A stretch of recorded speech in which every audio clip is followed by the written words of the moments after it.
Ya, ya estamos ahora sí.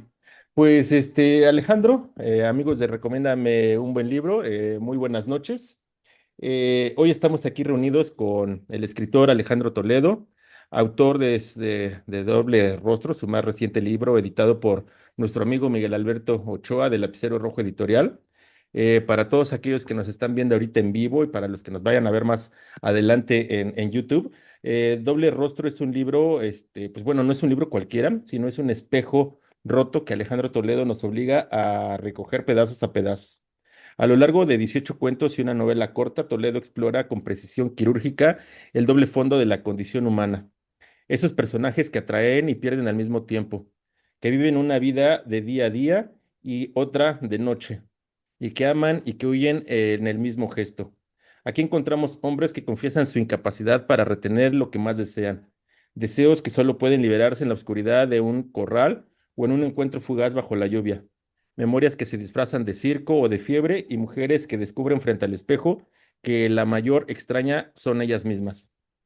Con una prosa seca, bastante seca, poética y sin adornos innecesarios, Alejandro Toledo no busca emocionar fácilmente, sino incomodar. Nos muestra cómo la realidad se agrieta y con esas grietas pues entran en el sueño, la pérdida, el deseo reprimido y la verdad más incómoda de todas. Todos llevamos adentro un doble rostro que pocas veces nos atrevemos a mirar de frente.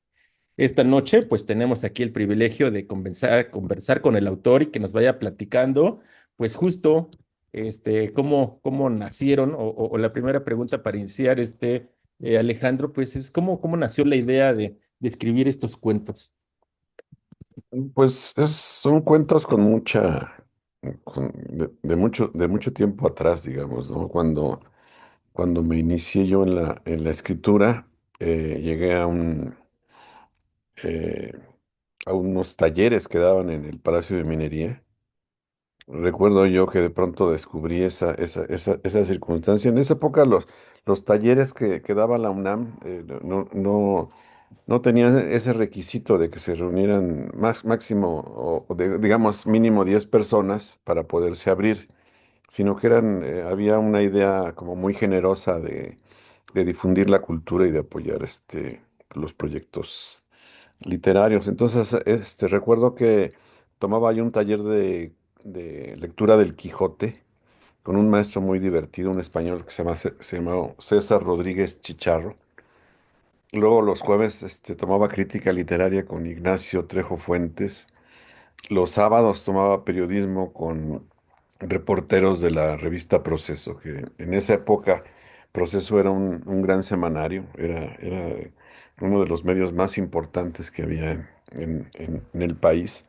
No es lo que es ahora, es como una caricatura de lo que fue entonces, ¿no? Creo que ayer o antier, que fue el centenario de Julio Scherer, lo dijo Claudia Sheinbaum, algo referido a que la revista de ahora maneja está al servicio de otros intereses que no son exactamente los periodísticos. Pero entonces era un lugar donde se aprendía, incluso recuerdo yo que el proceso se leía muy bien en todas sus secciones. Y también el uno más uno de Manuel Becerra Costa era un periódico muy bien escrito de principio a fin, ¿no? Bueno, y después los miércoles tomaba el Quijote, los jueves crítica literaria, los viernes en minería, periodismo, y encontré, cuando llegué a la universidad, un taller de creación literaria que era los viernes en la NEP Acatlán, que se llama así Escuela Nacional de Estudios Profesionales Acatlán, hoy FES Acatlán, con un maestro que se llama Humberto Rivas, ¿no? Entonces, Humberto fue como mi primer maestro de cuento. Él me enseñó, sobre todo, me guió hacia un escritor que se llama Francisco Tario, en esa época poco se sabía de Tario, eh, no había muchos libros disponibles en las librerías, había que irlos a buscar al centro, ¿no? Por Humberto Rivas conocí una librería Robredo, que daba una, en un pequeño espacio allí frente a lo que era la Palmera de Reforma. En la entrada de un edificio muy moderno había un espacio que entonces rentaban los de la antigua librería Robredo. y donde había ejemplares, así de pilas de ejemplares de los primeros libros de Francisco Otario, sobre todo La Noche, que es un gran libro de cuentos. Entonces en ese taller empecé a escribir, ¿no? Pero recuerdo que algo de lo primero que hice es que viene en el libro, se llama La Primera Vez, se llamaba, así es el título del cuento, que es como un resumen de algo que a mí me pasó porque conocí a un patólogo en un viaje a Huastepec, con una familia, conocí a un patólogo que trabajaba en el hospital de la Raza, que era el señor Valero. Entonces, nos hicimos amigos en Huastepec, allí se rentaban o se rentan cabañas y allí dos o tres familias nos reunimos y de forma indirecta conocí al señor Valero patólogo y me dijo que lo fuera a visitar ahí a la Raza, al Hospital de la Raza.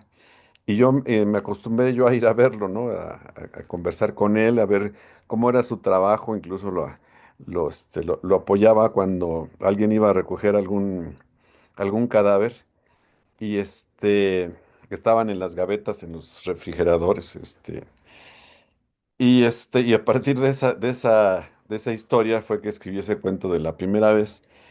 Y un poco a la anécdota se sumaba también mi lectura temprana de Fernando del Paso, de Palinuro de México, que es una novela que me gusta mucho, que trata sobre unos estudiantes de medicina y que juega un poco con ese asunto también de la, de lo médico con la muerte y con la cuestión del estudio de los cuerpos, ¿no? Entonces, con Humberto Rivas, como que se me abrió el camino hacia los cuentos. También escribí otro cuento del que tengo como sentimientos encontrados. Fue un cuento que leí yo un día en un encuentro de escritores en Cuautla, un encuentro que organizaba José Agustín. Recuerdo que en el público estaba ahí Guillermo Samperio, por ejemplo, Vicente Leñero. Entonces yo leí un cuento que se llama ¿Por qué maté a Mickey Mouse?, que trata de alguien que está trastornado mentalmente y que confunde su realidad, vive con su madre, al lado hay una vecina, con los personajes de Disney, ¿no? Entonces, no mata a Mickey Mouse, y ni él es el pato Donald, sino que él asesina a su madre y también a la vecina, ¿no? Pero lo cuenta eh, eh, como si esas dos realidades estuvieran como superpuestas, ¿no? Hace poco encontré en YouTube, si ustedes buscan por qué maté a Mickey Mouse, que alguien interpretó el cuento y ustedes lo encontrarán por ahí. Y ese cuento, digamos, cuando lo leí fue pues, en una reunión literaria, como que fue muy bien recibido y fue pues como era como un poco una historia eh, de llamar la atención, digamos, un poco ruidosa. Pues entonces en esa reunión como que fui muy aplaudido, incluso me recuerdo que a partir de ahí nació una suerte de amistad con Vicente Leñero que de algún modo me apadrinó y con quien llegué a trabajar incluso en algún momento en la sección cultural del semanario Proceso, ¿no? Pero ese cuento ya no he sabido qué hacer con él. Cuando lo veo me da mucha pena, ¿no? Y entonces por eso no lo incluí. Y estuve a punto de hacerlo en esa sección que se llama. Hay una sección por ahí que es como intermedia que se llama. No recuerdo ahorita cómo le puse. Donde está el cuento de la primera vez, que es el cuento de la autopsia. Y ahí iba yo a incluir, porque maté a Mickey Mouse, pero de último momento dije, no, no, es un cuento que debo olvidar, ¿no? Se me hacía como medio tramposo ponerlo ahí. Y pensé que iba a meter ruido en el conjunto, ¿no? Entonces, con Humberto Rivas, yo le debo muchas cosas, que sigue siendo, y lo sigo considerando mi maestro. El que me haya llevado a Francisco Tario me parece que, que es algo que yo valoro, ¿no? Porque después yo trabajé las obras completas de Tario y es un precursor de la literatura fantástica en México.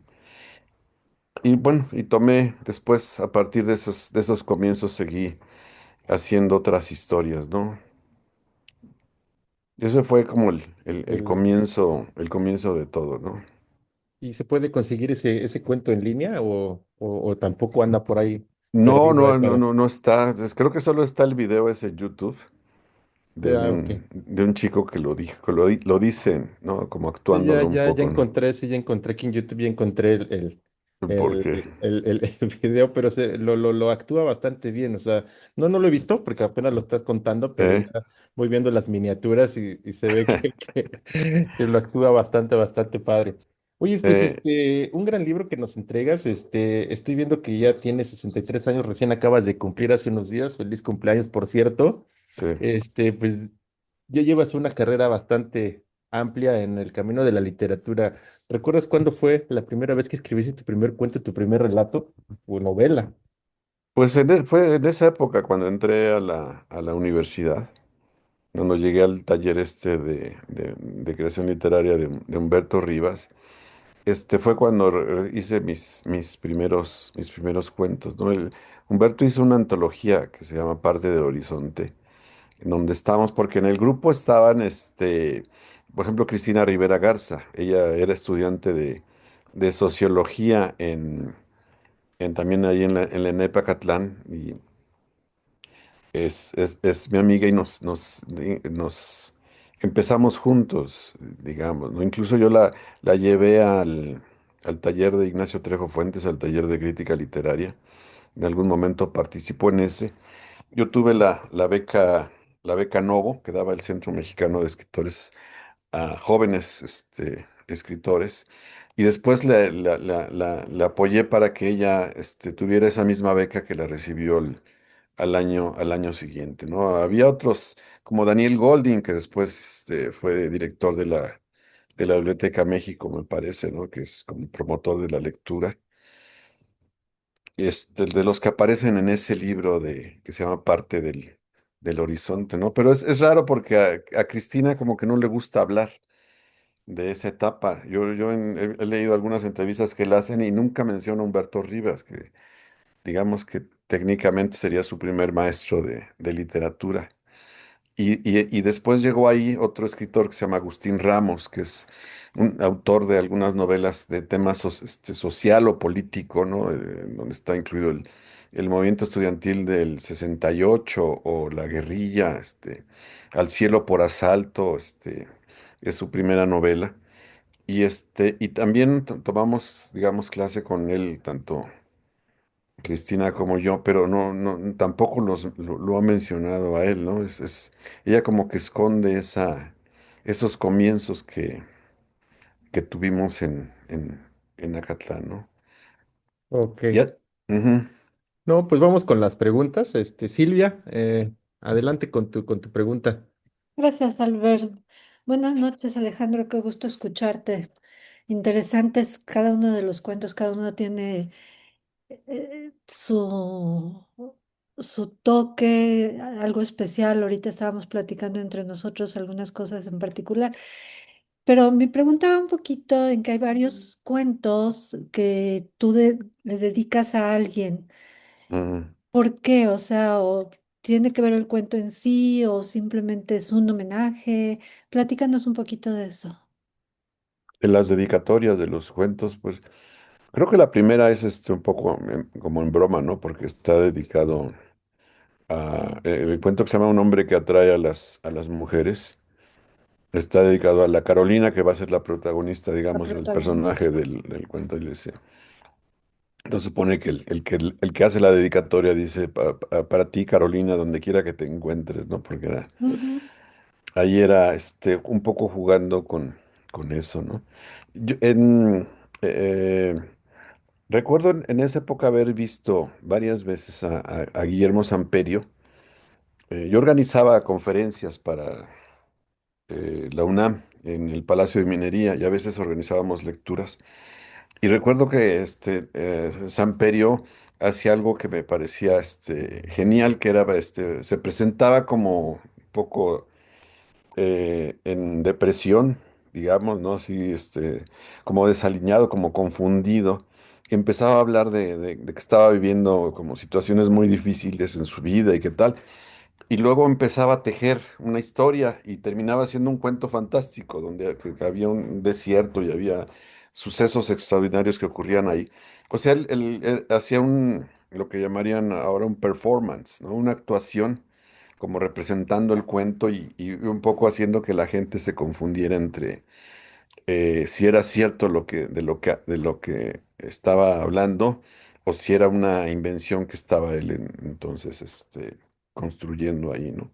Entonces a partir de eso es que, por ejemplo, hice ese cuento de un hombre que atrae a las mujeres, hice algo similar a lo que hacía él, me invitaron a un homenaje, así una lectura narrativa alrededor de Heraclio Cepeda. Entonces éramos como varios cuentistas que le íbamos a hacer un homenaje con lectura de cuentos. Entonces yo quise hacer algo donde yo me presentara y hablara de que estaba pasando una crisis y empezara a contar la historia, una historia que termina en un circo con un payaso y una mujer barbuda, ¿no? Entonces lo llevé como al extremo el asunto y la dedicatoria era parte de ese juego, ¿no? Entonces, en algunos casos se juega, ¿no? Por ejemplo, hay un cuento se llama Estas ruinas que vuelves a ver, que es donde yo hago una parodia de una dedicatoria de Jorge Ibargüengoitia en el libro Los Relámpagos de agosto, donde ahí le dedica el libro a Matilde, dice, espejo de mujer mexicana que ha sabido sobrellevar el peso de ser la esposa de un hombre íntegro, algo así dice la dedicatoria de Los Relámpagos de agosto. Entonces yo hice una variación de eso y para entrar en el juego de la parodia y de tratar de entrar al estilo Ibargüengoitia, ¿no? ¿Qué otras dedicatorias hay? No recuerdo. Hay uno de los cuentos que a mí más me gustan, se llama Atardecer con lluvia, que está dedicado a Marco Antonio Millán. Millán fue director de la revista América, fue una revista muy importante de los años 40, 50, en donde empezaron a publicar escritores como Juan Rulfo, como Rosario Castellanos, como Jaime Sabines, Emilio Carballido. Y en algún momento un amigo mío, Daniel González Dueñas, Daniel era supervisor de películas en la Cineteca y veía películas y tenía que hacer resúmenes y calificarlas de algún modo, ¿no? Entonces, lo hacía él como por la Cineteca y alguien venía de Gobernación. Entonces, un día llegó el representante de Gobernación para ver la película, era Marco Antonio Millán, que era un hombre alto, como de unos 70 años, un poco más. Entonces, se creó ahí como una amistad entre Daniel y Marco Antonio Millán. Y Millán le hablaba de Neruda, de Rulfo, de Fren Hernández, de Rosario Castellanos, de Dolores Castro. Y un día me dijo, oye, conocí a un señor que se llama Marco Antonio Millán, que dirigió una revista América y que fue amigo de Rulfo y de tal. Me daba los nombres. Le digo, pues no sé, le digo, no, no lo, no lo había oído, no había oído su nombre, ¿no? No lo ubicaba, porque realmente si revisa uno libros de historia literaria no suele aparecer ahí Millán. Pero al conocerlo, pues me di cuenta de que todo lo que contaba Millán era cierto y que la revista América realmente existió. Yo tengo por aquí algún número de ella. Miren, por ejemplo, esta es la revista América. Era una revista como libro, ¿no? Con muy buenos materiales y con buenas colaboraciones, ¿no?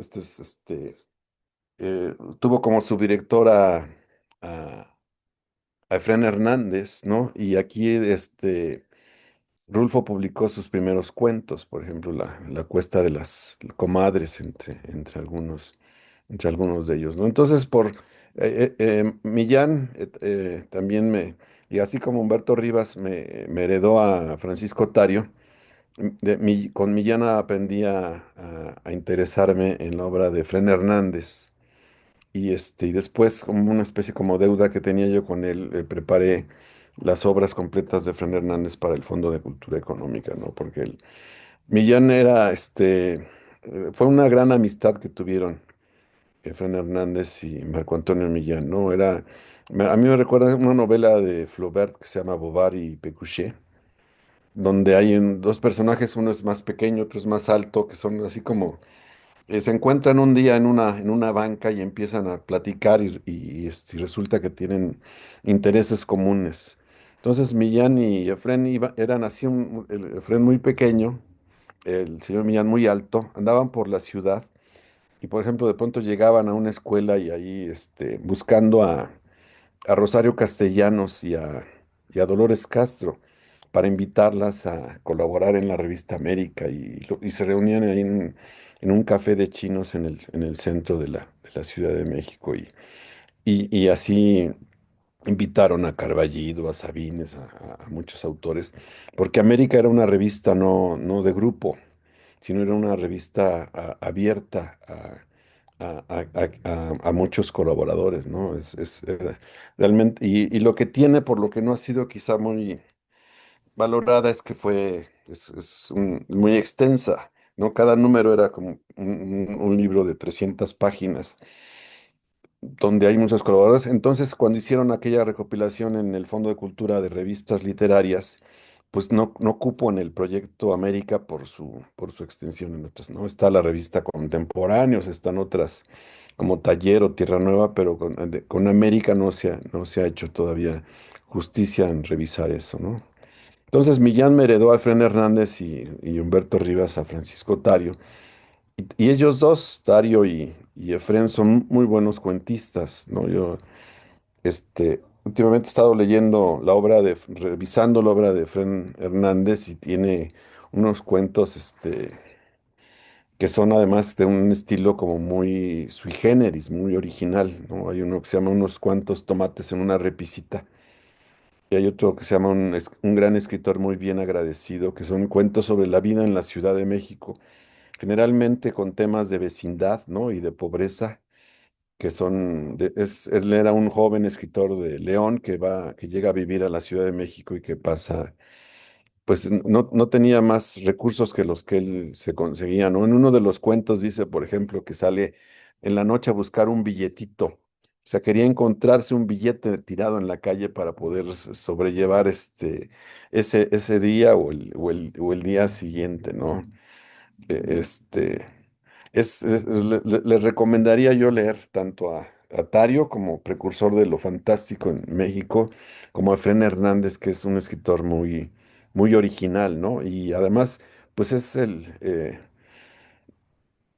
algo que tiene es que tenía buen ojo para conocer a los jóvenes y entre otras cosas, él un día descubrió en una oficina pública a Juan Rulfo, ¿no?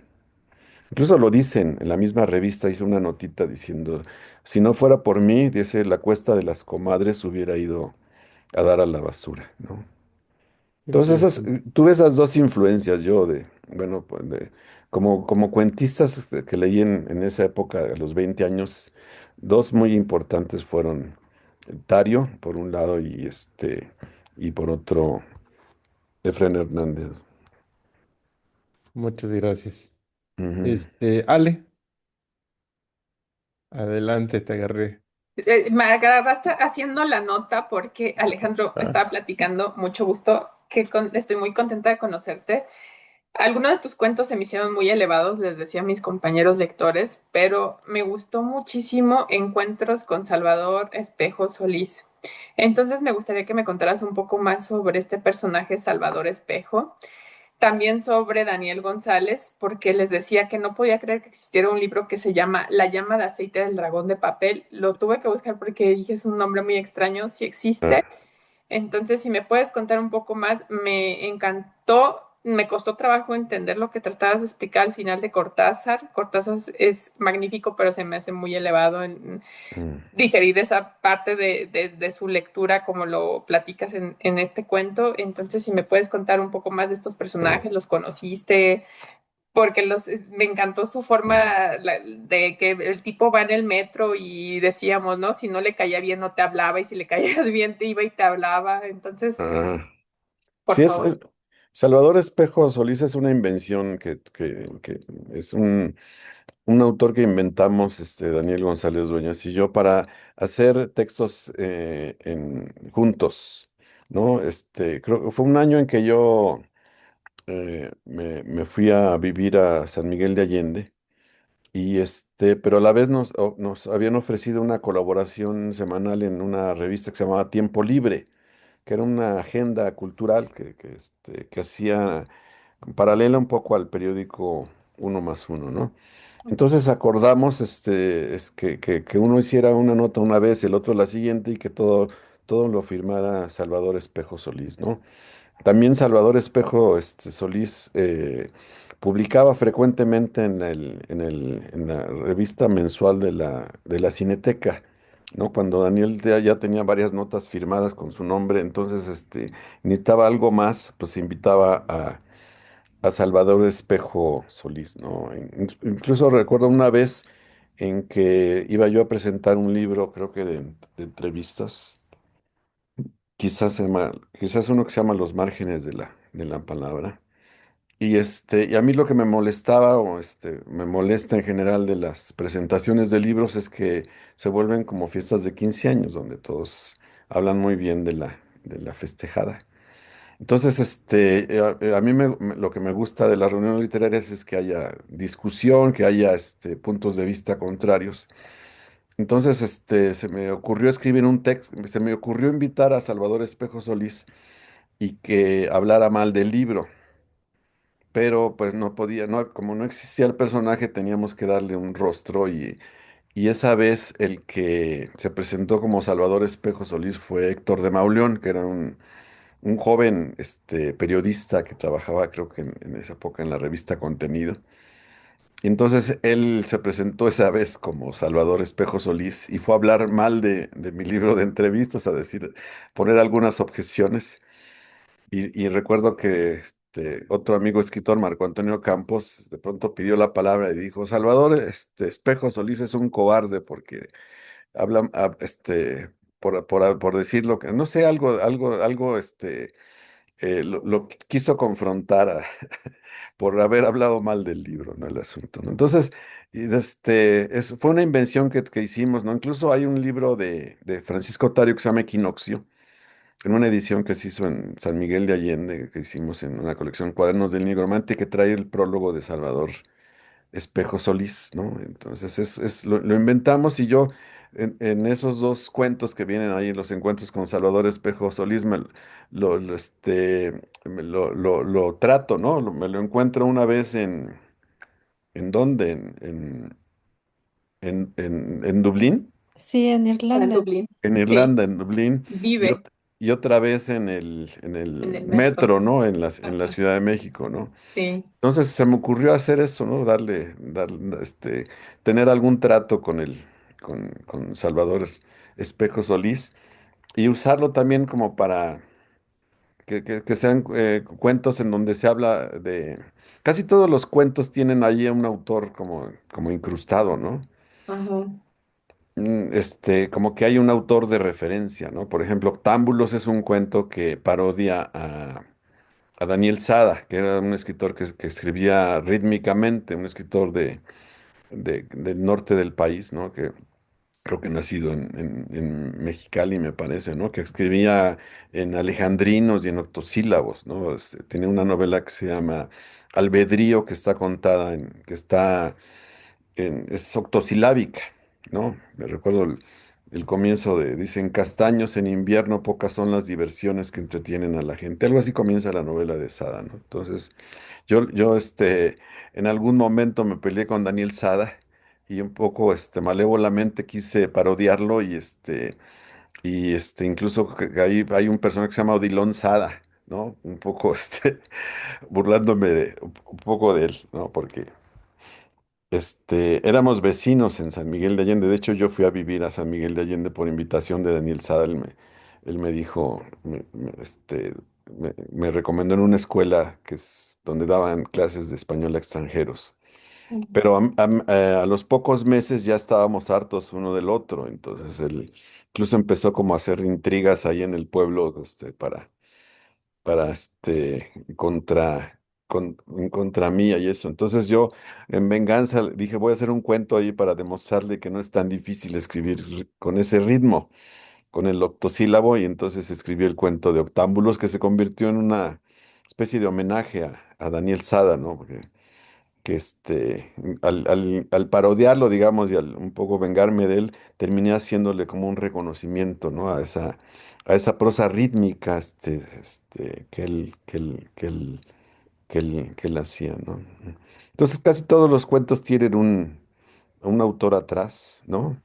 Pero tratan de ser, además de eso, otra cosa, ¿no? De un poco de valerse por sí mismos. Digamos que aquello del escritor que está atrás, que está ahí metido, la lectura que está atrás, es un extra que puedes tú conocer o no, pero que la idea es que el cuento no dependa de eso, de que tú conozcas a Cortázar o a Joyce o a Sada o a Ibargüengoitia, sino que eso esté ahí, pero que a la vez el cuento sea independiente, ¿no? Y que se valga por sí mismo. Oye, pues sí me hiciste investigar porque hay un cuento ahorita que lo mencionas de la Universidad de Cuevano y dije, ¿qué es eso? Y ya viene la referencia de este Ah, autor, pero está bien padre porque si no o sea, pude haber seguido leyendo y no sabía la referencia oculta, ¿no? Estuvo bien padre eso. Y ya olvidé qué más te iba a preguntar. Ah, el otro de los cuentos que me gustó mucho es un hombre que atrae a las mujeres. ujú. ¿De dónde lo sacaste? Porque se me hace como la historia normal, ¿no? De la mujer que ahí quiere y el hombre no, y ya que no le Mm. hace caso, ahí el hombre está todo desolado. Me llamó la atención porque yo vivo en Uruapan, Michoacán, y mencionas Morelia, y también otro de tus personajes era un table, me parece que eran mujeres de Michoacán. Ah, no eran hombres, no, no me acuerdo qué eran. Ah, sí. No, pero esos eran de Guanajuato, creo que eran de. Eran de Guanajuato, pero eran de Ah, Michoacán. eran de Michoacán, sí, que eran Ajá. una pareja de travestis, que eran Sí. el cuento que se llama Que Alicia en la playa, algo así, ¿no? Ajá. Sí. Justo. Es que yo he viajado mucho por el país. Iba yo ahí a Salamanca, recuerdo, a Guanajuato, a dar unos cursos de novela histórica. Y por ejemplo, a mí algo que me asombró de lo que me contaban eran ciertos procesos que había vivido Salamanca cuando, por ejemplo, se instaló la refinería ahí en la ciudad, ¿no? Porque llegó gente de Tampico, ¿no? De Ciudad Madero, de los trabajadores petroleros. Llegaron ahí y se crearon como comunidades, por un lado la gente local y por otro lado los petroleros, ¿no? Que incluso recibían como mejor salario que los locales, entonces había de pronto tiendas para los locales y tiendas para los otros, y empezaron las combinaciones. Pero digamos, el asunto ahí donde se dieron cuenta de los cambios que había tenido la ciudad fue el día en que les dijeron que se estaba incendiando el río, ¿no? Que a mí se me hizo que era una imagen como muy poderosa, ¿no? Pensar que un río se incendie, que el agua se incendie, y era que ya pues la refinería desechaba, ¿no? El petróleo, y empezó a contaminar el río, y un día el río al que iban los habitantes de ahí después, los domingos a nadar y hacían sus días de campo, resulta que estaba tan contaminado que empezó a incendiarse, ¿no? Entonces, el cuento sale un poco de ahí. Y de una petición que me hicieron en España, querían hacer un libro de homenaje a Lewis Carroll. Y entonces por eso pongo ahí al sombrerero loco y no sé si el otro es el gato Cheshire, no sé con quién va acompañado. Alicia. Acá es Alicia y el sombrerero loco, ¿no? Que resultan Sí. ser dos travestis que roban y golpean al narrador, ¿no? Ajá. Y el hombre que atrae a las mujeres es también de producto de viajes que hice a Morelia, ¿no? Tenía yo como veintitantos años, trabajaba yo en la universidad, hacíamos muchas actividades, tanto en la ciudad como de pronto en provincia. Siempre viajábamos en tren. Era una como peculiaridad de Marco Antonio Campos, que era mi jefe, a él le gustaba viajar en tren. Entonces, recuerdo yo que cuando íbamos a algún encuentro por ejemplo, a Zacatecas, que hubo, no sé si fue el centenario de Ramón López Velarde, o a Aguascalientes, a Morelia, a Querétaro, siempre llegábamos nosotros en tren, ¿no? Y por eso aparece el tren, por ejemplo, en Un hombre que atrae a las mujeres, y en el otro, en el cuento que se llama Atardecer con lluvia, ¿no? Y y bueno, solían pasar cosas, cosas extrañas, ¿no? Por ejemplo, en Morelia había una mujer que se llamaba Damaris, que siempre se aparecía donde estaban los escritores, que era una mujer así como con blusas de cuello de tortuga, y una eh, peluca verde, ¿no? Era una mujer muy rara, ¿no? Curiosa, ¿no? A la vez que le interesaba la literatura y le gustaba conversar con los autores, ¿no? Entonces de ahí surge un poco yo la transformé en la mujer barbuda del circo, y el cuento lo que trataba de retratar es a personajes que son como mentirosos compulsivos, que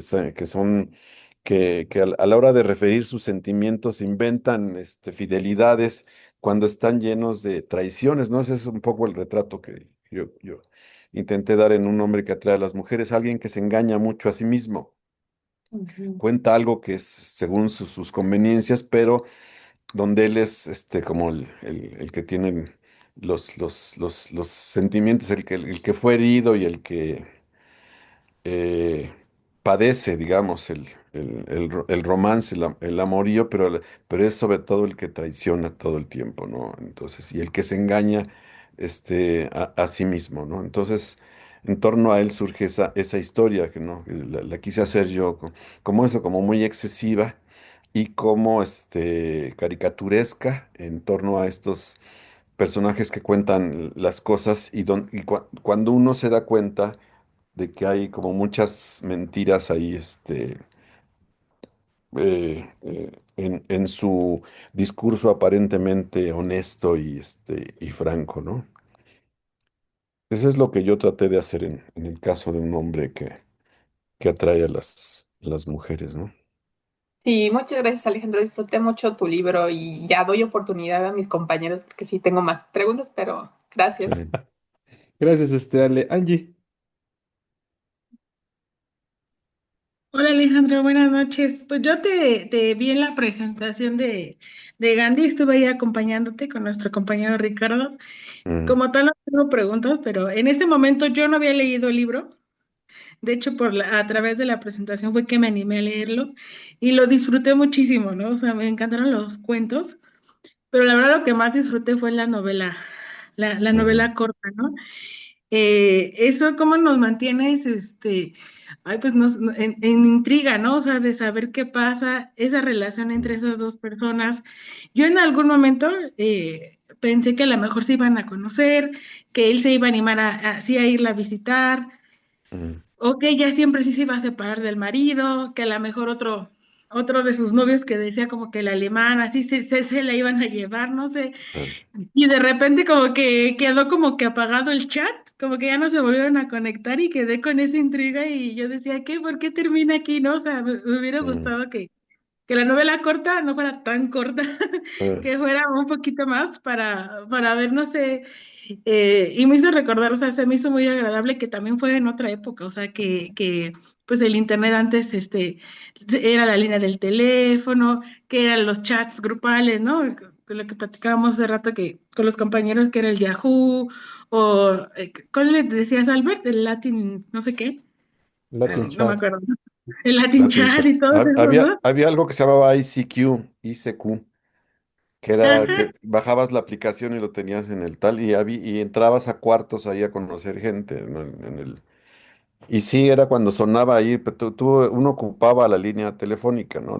Se quedaba, porque sonaba un ruido zzzz, y luego entraba ya el internet, digamos, ¿no? Como en sus comienzos. Sí, le supongo, bueno, yo siento que la clave un poco de eso está en el primer párrafo. O sea, la intención era hacer una novela dialogada, ¿no? Una conversación que fuera un chat, pero al comienzo se dice un poco lo que fue lo que fue la conclusión de todo, ¿no? Porque dice, o sea, el personaje masculino fue descubierto a partir de esas transcripciones y eso que están leyendo los lectores es lo que a la vez leyó la que era la pareja digamos, de uno de los protagonistas, ¿no? Entonces estamos así como, es como como el descubrir en un diálogo, lo que se había vivido en dos parejas, ¿no? Porque son la mujer que vive en Tijuana tiene problemas con el marido que le dice el mariachi. Sí, Y el que vive en la Ciudad de México tiene problemas con su esposa, pero no se atreven a hablar eh, sí. con sus parejas, sino que hacen un espejeo. Es como si él, a través de la mujer de Tijuana, estuviera de algún modo hablando con su mujer. Y a la vez ella, tuviera esa comunicación, digamos, especial con un hombre en un diálogo que no se te atrevía a tener con su marido, ¿no? Entonces Sí, se trata un poco de verse a través de los otros, ¿no? Son crisis similares y están como conectadas, pero no, la idea no era llegar a un romance entre ellos, sino porque descubren un territorio donde pueden ser francos, ¿no? Donde pueden decir las cosas como las están viviendo y no como, como las conocen sus respectivas parejas, ¿no? Pero un poco sí, para mí el párrafo inicial, que es el único que está en prosa, digamos, lo demás es el diálogo, es la clave de eso, ¿no? De que se descubrieron unos papeles y eso, provocó algo, ¿no? Y esos papeles que se descubrieron fueron estos chats que estaban ahí, eh, mm, por ahí impresos o guardados, ¿no? sí, aparte me dio curiosidad que también la esposa de él también tenía su propio chat, ¿no? Y que se Sí. turnaban, y no es tu tiempo, eres el mío, y así, ¿no? Sí. Es que era una Es- época en la que los chats se descubrieron. Tenía yo un compañero en el periódico El Universal, que un día llegó con unos cables. Le digo, oye, Ángel, ¿eso por qué traes esos cables? Dice, no, es que mi mujer se ha estado metiendo al internet y conoce gente. Entonces, y no quiero que lo haga. Entonces le quitaba la, este, los cables de la computadora para que ya no pudiera conectarse, ¿no? Y por ahí empezaron a circular como muchas historias de esposas pues, que vivían en sus casas, que el marido siempre estaba afuera, que no estaban bien atendidas, digamos, y que de pronto le compran la computadora al hijo y ellas se meten a la computadora y empiezan a conocer gente. Y hubo muchas mujeres que se liberaron, digamos, a partir de esa situación, ¿no? Se dieron cuenta de que lo que tenían en casa no era no era bueno y que había opciones afuera, ¿no? Entonces Sí, era muy interesante. Aparte, perdón que te interrumpa, su plática de ellos y luego que hasta se mandaban fotos por el mail y cuando él llega con la camarita, es como recordar que pues ahora ya normalizamos mucho que tenemos el internet al alcance, ¿no? Pero antes no, entonces me ajá. agradó mucho esa parte de la novela. Sí era como la novedad de un momento, ¿no? No sé qué será los años 90 por ahí, ¿no? Algo así. Sí. Sí. Y un poco trato de retratar ese momento, ¿no? Y sobre todo, si no, la idea no era que la historia se convirtiera en un romance, sino que hubiera como un espejeo, ¿no? Él no puede hablar con su esposa, pero habla con alguien, que es una esposa que está ahí lejos y que le cuenta un poco cómo ves la relación que él tiene con su mariachi y a la vez ella ve otras cosas en él ¿no? Entonces encuentran un terreno donde pueden hablar libremente, ¿no? Y explicar, ¿no? Un poco exponerse y explicarse lo que están viviendo, ¿no? Después, el final es abierto porque, bueno, sabemos que que los papeles estos fueron descubiertos, por lo menos por la esposa de quien vivía en la Ciudad de México. Y la otra, la mujer de Tijuana, está pensando en tomar en decisiones, ¿no? Sí, me pareció muy Sí, curioso que Miguel Alberto me pidiera estos materiales porque pues esa novela corta precisamente crea un diálogo, un puente entre Tijuana y la Ciudad de México, y el que el libro se publicara en Tijuana a mí me pareció que era como una buena señal, ¿no? De que como de que se completara ese puente, ¿no? Pues yo sé sí, que claro. que es una novela rara, ¿no? Porque es una novela, es una conversación, es un chat. Y pero yo siento que la historia se cumple, digamos, se logra en cuanto a que se profundiza en algo, ¿no? En ver un poco el sistema de relaciones matrimoniales que había en esa época a través de estos dos personajes, ¿no? Que tienen la confianza de decir lo que están viviendo y lo que y lo que sienten, ¿no? En relación con el esposo, con los galanes o las galanas que hay ahí alrededor de ellos, ¿no? Ujú. Sí, claro. No, pues muchísimas gracias. La verdad es que para haber sido la primera vez que te leo quedé muy fascinada. Me encantó tus cuentos, la historia al final. Entonces, pues muchas gracias y también por estar aquí compartiendo tu tiempo con nosotros. No, pues a ustedes gracias por la invitación, ¿no? Sí, Y pero sé que vamos con... por un lado los cuentos son una cosa y luego está esa cosa extraña que es la novela corta, ¿no? Pero yo siento que, que la combinación puede ser como explosiva, ¿no? Porque después de los cuentos viene es otro, que es algo como distinto a lo que yo había hecho antes, ¿no? Así es, Jürgen, Albert. ¿andas por acá, no? Ah, Sí, hola, ¿qué tal Alejandro? Mucho gusto. Ujú, Yo te iba a preguntar puntualmente por el cuento de Octámbulos, si tus referencias de literatura que hayas leído tendría que estar más o menos por ahí José Revueltas o ese autor uruguayo, ay, se me acaba de olvidar su nombre.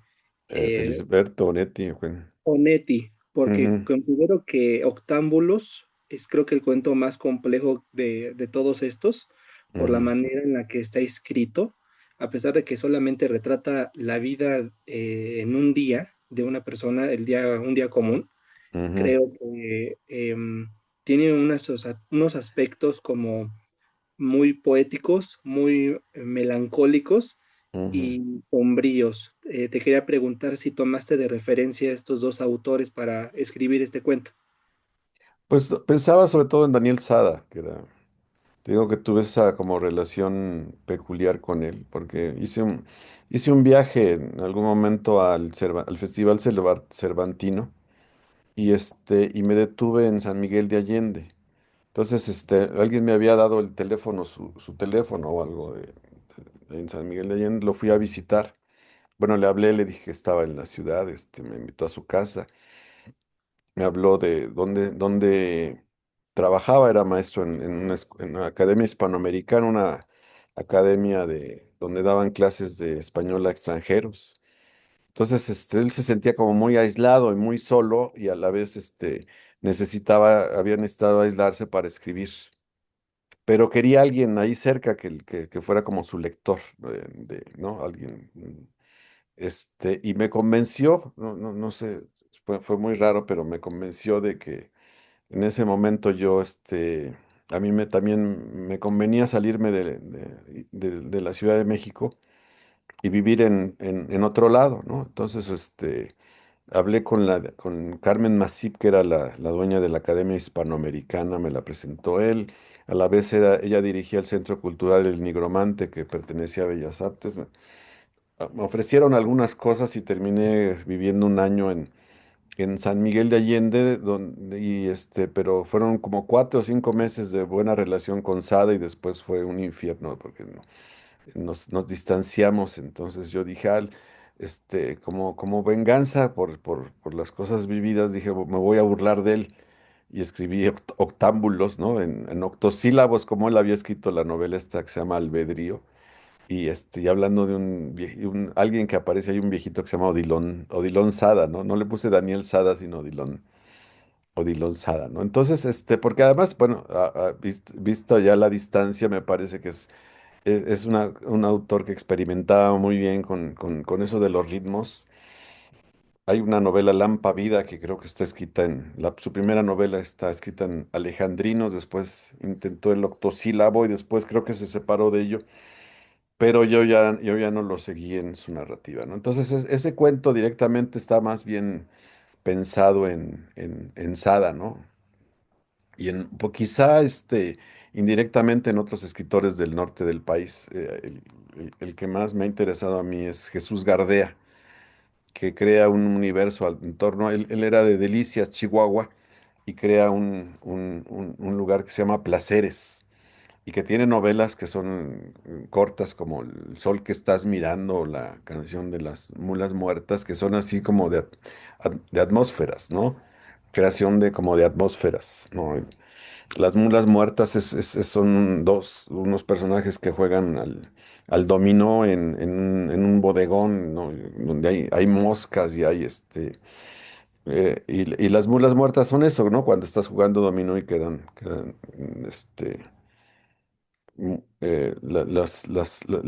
las mulas que quedan ahí, cierran el juego, ¿no? Ujú.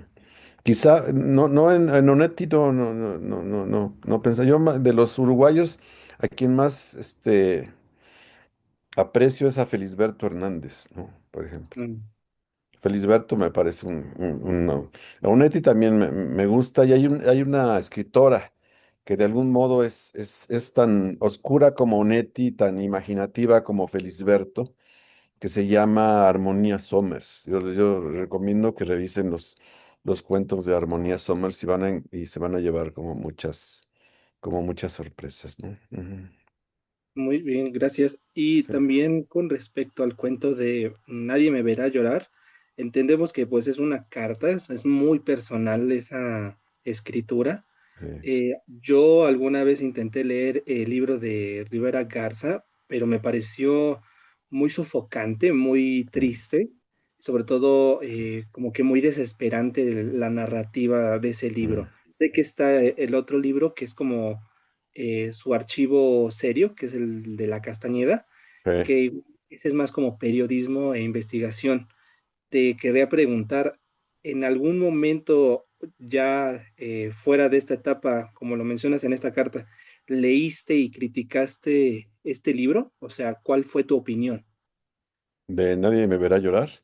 Sí. Sí, pues ese texto exactamente ella me invitó a presentar la primera edición de su libro, creo que fue en Casa Lam, pero yo tenía un trabajo que era como de locos. Por eso ya decía yo que estaba en el manicomio, porque incluso no me dejaron ir a la presentación. Tenía yo un jefe que trabajaba en el periódico El Universal, en la sección de deportiva del Universal, y nos exigían como mucha producción, digamos, ¿no? Además de reportajes especiales. Yo ahora he hecho algunos libros que surgieron de esa etapa, ¿no? Tengo uno de boxeo que se llama De puño y letra, historias de boxeadores. Tengo uno de fútbol, que eran materiales generados ahí que tenía yo que escribir así 2 o 3 cada semana, ¿no? Conversaciones largas con Nacho Treyes, con Hugo Sánchez, con Fernando Marcos, con grandes personajes y llenaba yo páginas, ¿no? El periodismo deportivo como que se ha achicado, como que se ha reducido.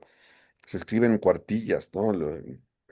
Hace poco fui al fútbol, a un partido de fútbol en el Estadio Olímpico y los cronistas ya textean sus crónicas, las escriben en el celular.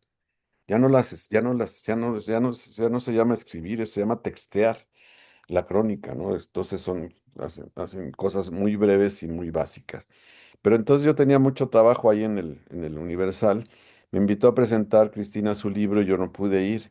Y dije, pues voy a mandar mi texto y voy a disculparme y a decir que estoy en el Fray Bernardino y que y a jugar con eso, ¿no? Leí por otro lado Santa de Gamboa entonces la idea de ese texto surge de esa situación, en que no pude ir a la presentación, mando un texto, digo que estoy yo encerrado y que me identifico con su protagonista, ¿no? Me parece que es muy buena ese inicio de Cristina Rivera Garza con Nadie me verá llorar.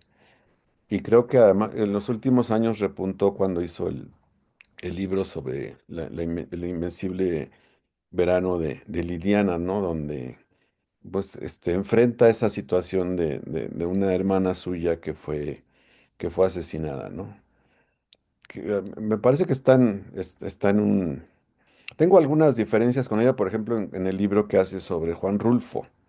No siento que haya leído bien a Rulfo y creo que acusar a Rulfo como de un intelectual vendido al priismo y eso por haber trabajado en algún momento en un asunto ahí de la construcción de unas presas que afectaron una región en Veracruz, etcétera, se me hace como excesivo porque Rulfo no era un intelectual, ¿no? Rulfo no tenía un perfil como el de Octavio Paz o el de Carlos Fuentes, eran trabajos burocráticos que él aceptó, pero que no tenían mucho que ver con su literatura, pero creo que de las autoras mexicanas, quien ha llegado como más alto de esa generación, pues sin duda es Cristina, ¿no? Con su primera novela, que es Nadie me verá llorar, y ahora con el impulso que le dio el Invencible Verano de Liliana, donde toca un tema que es un tema, pues que nos toca a todos, ¿no? Que nos llega a todos, ¿no? Estamos en una sociedad que asesina a las mujeres y que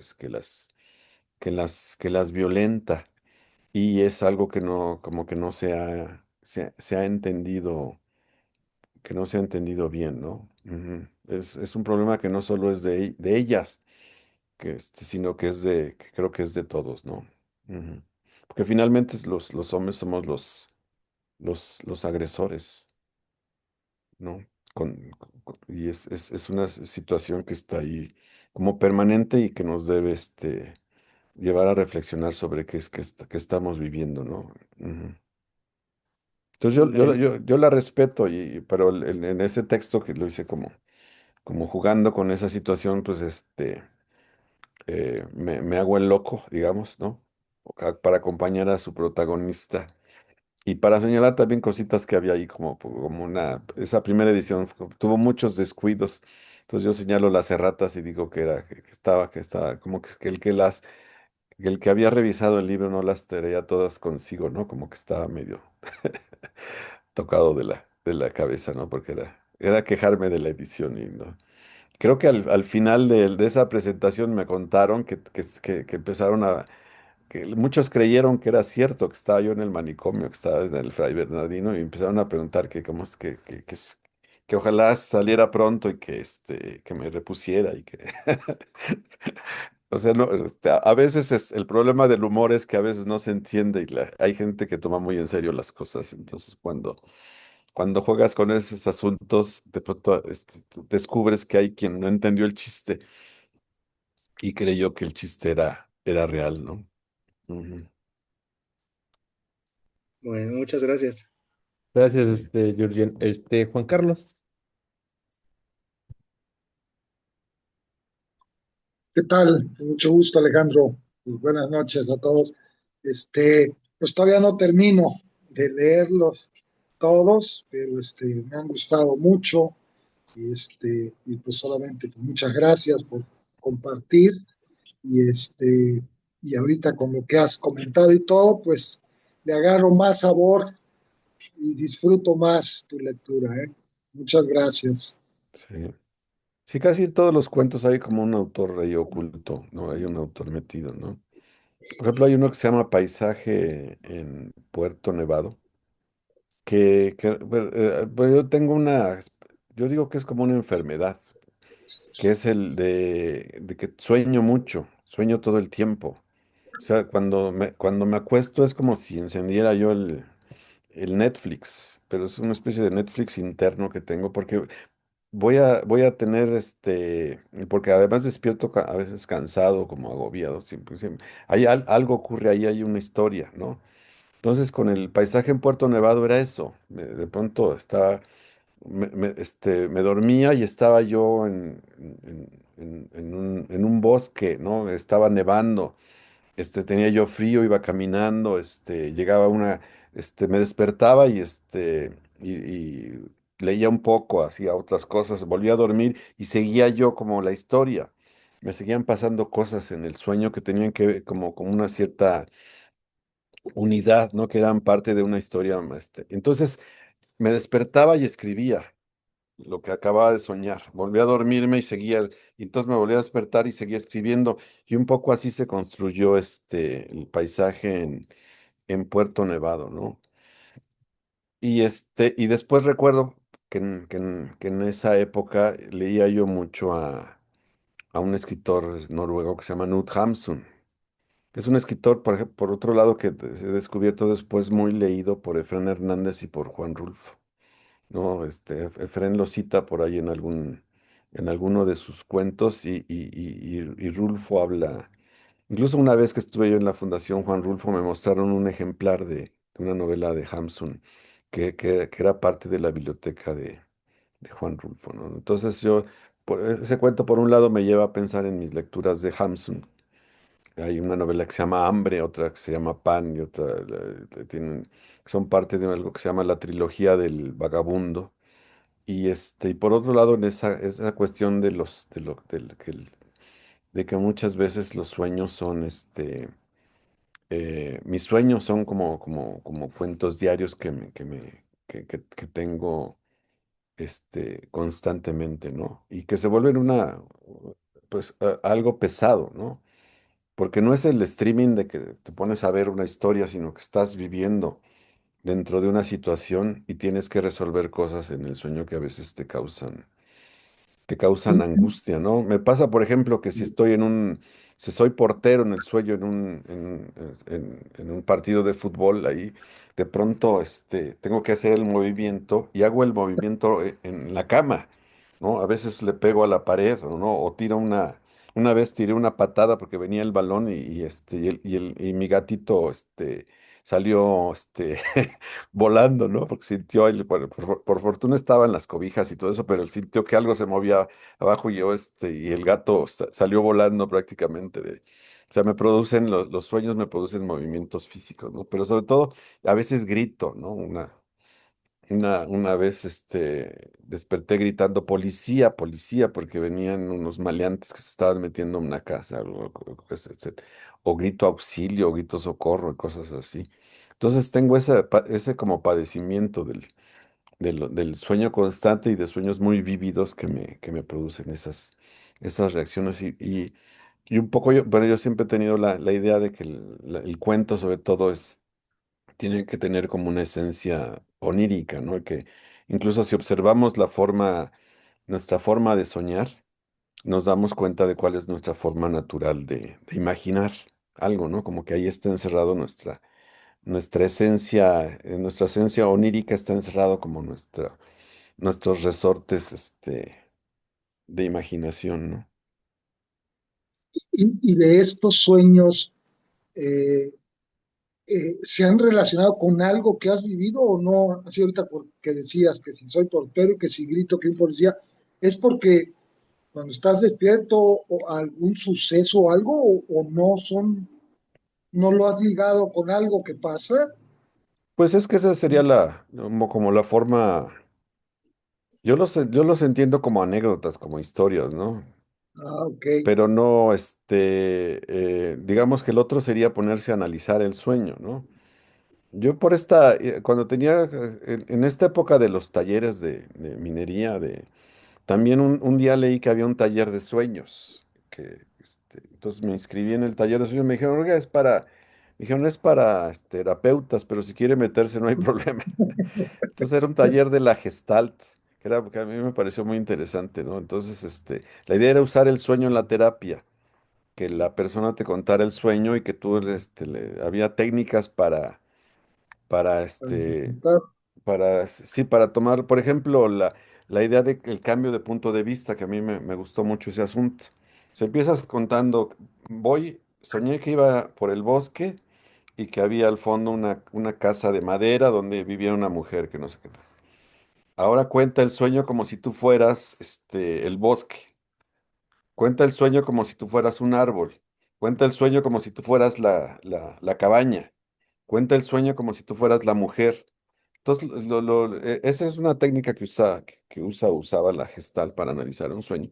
Entonces, a partir de esa de construcción, digamos, del sueño, es como se descubrían las alertas, que era lo que el sueño te estaba advirtiendo, ¿no? Con fines terapéuticos o curativos, ¿no? Pero a mí me gustó un poco la experiencia narrativa, ¿no? Ujú. Y el sueño me gustaban autores como hay un autor alemán que se llama Jean-Paul Richter, que trabajaba mucho los sueños y que incluso hacía ejercicios, ¿no? De tratar de algún modo dirigir la anécdota del sueño, ¿no? Decir, esta noche voy a volar en el sueño. Entonces se preparaba para que el sueño tuviera ciertas características, ¿no? O leía las enseñanzas de Don Juan, de Carlos Castaneda, donde también te decía que una forma de meter la conciencia al sueño era eh, saber que estaba soñando y recomendaba el Juan Matus, el personaje de Castaneda, que te miraras las palmas de las manos y te concentraras en eso. O sea, dentro del sueño decir, estoy soñando y me voy a mirar las manos, ¿no? Una vez en San Miguel de Allende, por ejemplo, me pasó que me quedé dormido viendo la televisión y después a medianoche me desperté, apagué la televisión, me fui hacia la cama y vi que estaba yo ahí, acostado. O sea, que fue como una especie de desdoblamiento, ¿no? Porque llego a la cama y ahí estoy yo. Y era que estaba soñando que me encontraba en la cama, ¿no? Una cosa como muy rara, muy extraña, ¿no? Sí, no, no, y ahorita que comentas que es sorprendente, porque sí, normalmente los sueños pues, no tienen una línea, no se acuerda uno, y ahorita lo Sí, que está diciendo que sí, tú lo que sueñas sí, sí tiene una línea, una secuencia, ay, ¿te acuerdas? O sea, no, pues, sí es pero a veces un don. los apunto para desprenderme de ellos, porque pues, te digo que suelen ser inquietantes, ¿no? No, Sí, no, sí, no hace descansar también, ¿no? Sí, sí, hace de levantar. Sí, sí, sí, sí, porque uno se acuesta a descansar exactamente, no a ver tus sueños o actuar en ellos, ¿no? ¿no? Tengo muchos sueños de infancia, ¿no? Que tengo que regresar. Una vez soñé que mis papeles se habían perdido y que tenía yo que regresar adulto a la primaria. Entonces, iba yo, a sentarme al lado de los niños chiquitos de 6 años, como muy apenado para empezar otra vez a cursar la primaria, ¿no? Una vez soñé que regresaba yo igual al mundo de la infancia, pero me encontraba uno de mis hermanos y le decía yo, oye, pues es que soy yo. Y pues, ya, lo que pasa es que viajé así como, no sé por qué viajé aquí al pasado y ahora no sé cómo regresar. Entonces le pedí a mi hermano que me escondiera en la casa para tratar de ver qué hacíamos para que yo volviera al presente, digamos, ¿no? Ujú. Entonces son sueños muy, muy, muy extraños y sobre todo muy inquietantes en cuanto que los vive uno, los sufre, como que los padece y no hay forma de apagarle a veces al streaming, sino que están ahí, eh, pues aparecen, ¿no? Sin que uno tenga control sobre ello, ¿no? Muchas gracias por compartir. Pues Sí, muchas gracias, muy interesante. gracias Juan Carlos y gracias Alejandro por acompañarnos, por estar aquí con nosotros Mm. aquí reunidos para platicar de tu libro, o justamente unos minutos antes de que entraras, platicábamos tu obra y pues sí, nos dimos una Mm, divertida con algunos cuentos, ¿no? A mí me causó sí. mucha gracia el de la tormenta, no sé, no recuerdo, lo del Vips. Nueva tormenta sobre un Vips, que también tenía que ver Exactamente. con mi maestro que se llama Humberto Rivas y que a él le debo muchas cosas, ¿no? A mí me parece que es un muy buen narrador, pero es alguien que Humberto ahora vive en Santa María la Ribera, ahí no abandona prácticamente la colonia, vive, pues, sale poco, no usa transporte público, camina por la ciudad. Y tiene un personaje que se llama Falco, que es un hombre que se pinta la cara de blanco y que anda con un halcón en la noche en la Ciudad de México. La novela se llama así Falco. Y es un escritor raro, peculiar, extraño, que nadie conoce y que en algún momento yo estoy tratando de que alguien lo edite, porque tiene libros publicados. Ustedes busquen el nombre de Humberto Rivas, pero no es un autor Es que ahora los autores deben saber promoverse, ¿no? Deben ser autores influencers, ¿no? Incluso si vas a una editorial te preguntan cuántos seguidores tienes para saber si te publican o no. Y entonces alguien desconocido, alguien que no sabe, que no tiene esas artes de promocionarse, pues se puede extraviar, ¿no? O puede ser, pero por otro lado, creo que Humberto es fiel a sí mismo, ¿no? Y a lo que sabe hacer, ¿no? Y es un gran escritor, perdido, extraviado ahí en la ciudad, ¿no? Y que debíamos hacer algo para rescatarlo, ¿no? Oye, sí, y mencionabas hace ratito que en cada uno de tus cuentos hay un autor o un autor que está ahí muy presente. Ujú. ¿En cuál de estos cuentos, 18 cuentos o una novela, o una pequeña novela, está Alejandro Toledo? Pues no sé, yo creo que pues, estoy disperso en todos, ¿no? Porque Si crees que la situación puede ser grave, puedes ahí decidir.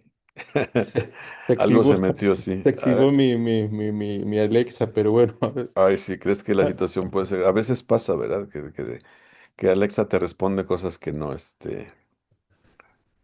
no le estás preguntando directamente. No, pues yo creo que está de algún modo metido en todo eso, ¿no? Ujú. Porque uno es lo que lee y uno es lo que vive y uno es lo que sueña, ¿no? Entonces todo eso te va construyendo las historias, ¿no? así es, pues bueno, Alejandro, muchísimas gracias. Aquí para cuando vea el video más adelante, Miguel Alberto, le mandamos un saludo, un abrazo y gracias, Miguel, por la gran recomendación. Nos vamos a tomar una foto virtual.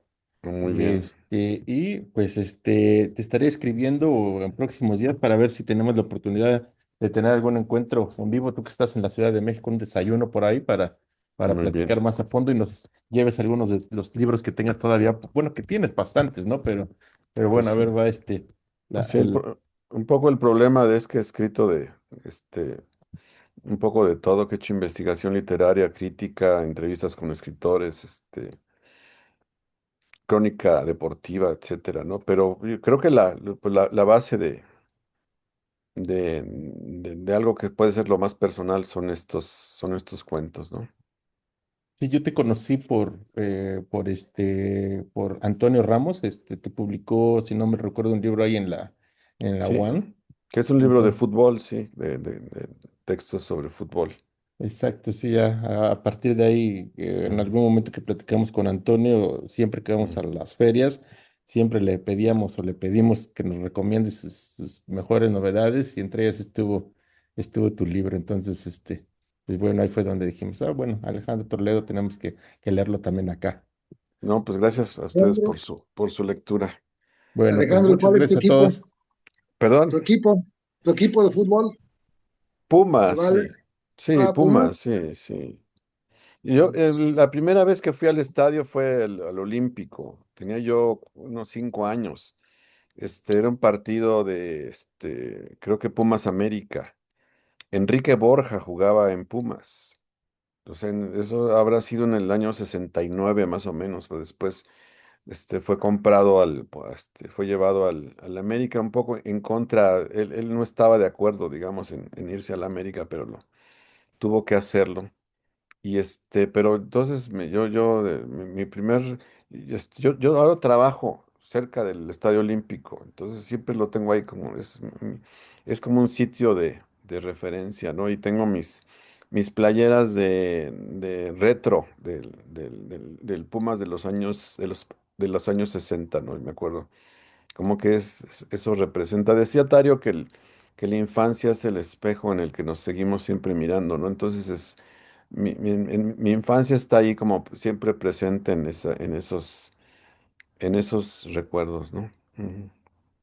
Bueno, pues muchas gracias y gracias a Bueno, todos los amigos de Recomienda un buen libro que están aquí y después nos escucharán más adelante en YouTube. Alejandro, buenas noches y buenas noches a todos. pues gracias a todos por sus lecturas.